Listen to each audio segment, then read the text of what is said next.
Now, sports from the FNBO Sports Desk. FNBO, the great big small bank.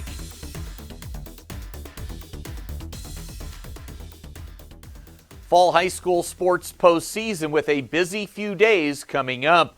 Let's start on the Gridiron. Playoff football in Scottsbluff in Class B. Their playoff opener tomorrow on the road at York. The Bearcats, the 13 seed. The Dukes, they get the 4 seed. It is a rematch from a game back in week 4 as York came west and won a head knocker over Scottsbluff at Bearcat Stadium. The final that night was 14-10. Here's Scottsbluff head coach Judd Hall. You know, we turned the ball over too many times against them the first time around. We got to be able to take care of the ball, put points on the board when we get inside the red zone. You know, I think we were inside the red zone 3 different times and came up empty against York the first time around.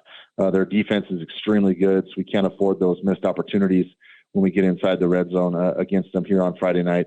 And then defensively, you know, we allowed 3 big plays and kind of controlled the game past those 3 plays. So, you know, the emphasis this week has been on every play matters because you don't know what 4 or 5 plays are going to make a difference in the game. So every play matters.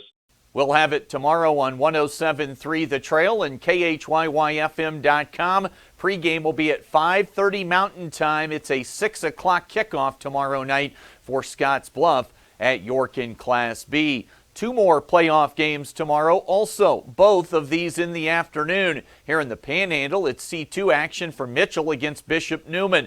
Mitchell coach Nick Cookshausen talks about the matchup.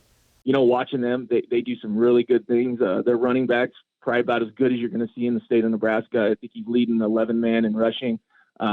He's really dynamic. He's a Husker commit. He's really good player. You know, he's definitely one that we're going to have to corral. We know we're not going to stop. You know, you're not going to be able to shut him down because he's that good. But if you can contain him and not let him win the game for him and make some other people do that, we like our chances on the defensive side of the ball there.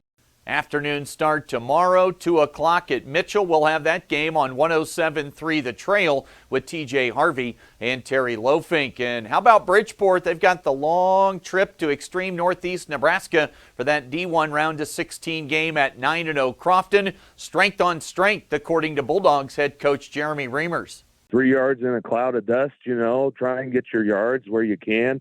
We're going to have to do, I think, some more things through the air in this game because they are big up front, but we are too. We have some really good-sized kids. So, I mean, we're just going to have to take what they give us and be patient. And when we get in the red zone, we got to convert. That's like really big key in this game. If we get down in the red zone, we better convert that into touchdowns or points.